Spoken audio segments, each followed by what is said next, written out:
Head injuries in sports are a hot topic these days, and Missouri junior Tori Finucane finds herself front and center in the debate about defensive headgear in softball and baseball after she was rendered temporarily deaf and blind when a line drive hit her near the left temple during a game at UCLA last May. I remember regrouping and trying to regain sight and hearing and everything like that, but I don't remember throwing the pitch or getting hit or anything like that. Just remember my nose bleeding and being really confused, and then just kind of feeling a lot of pain and just kind of ready to get off the field and figure out what was going on. How scared were you sitting there? I know you were trying to reach out and the trainer finally got to you, but how terrifying were those few moments? Oh, one of the most of my life. Just kind of more so of the confusion and what this meant, and I guess just what the doctors were going to say or how bad it was. So I think it was just the unknown that was the scariest. Yeah. Had Tori been wearing a face mask, like she does now, the injury last year might have been prevented. Growing up, though, Tori didn't know anyone who wore a face mask. It simply wasn't the norm. Attitudes, however, in the softball community seem to be shifting. I feel like it's going to get more common.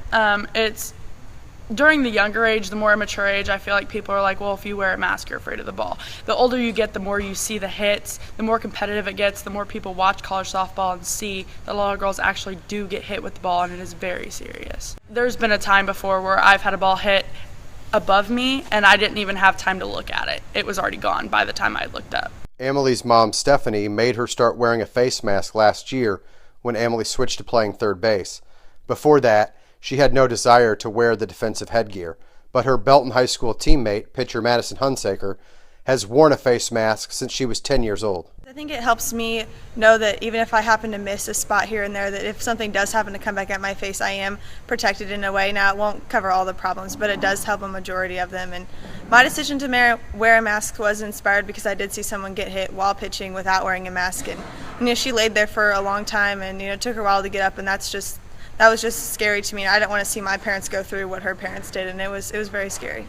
Is it your recommendation as a coach that pitchers especially and maybe even third basemen wear the face mask? I feel much more comfortable as a coach knowing that they're going to be safer, especially from the neck up. The face, the skull, the head, the concussions that I've seen in the sport, as well as the concern.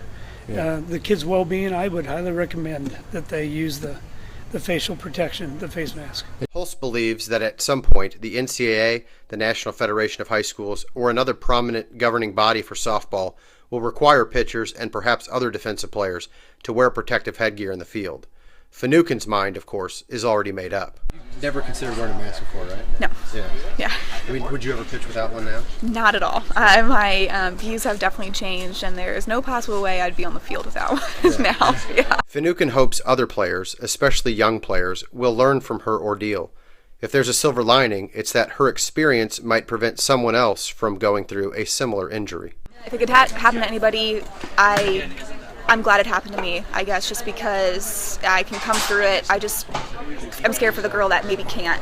And so now they can see that wearing a mask isn't so bad.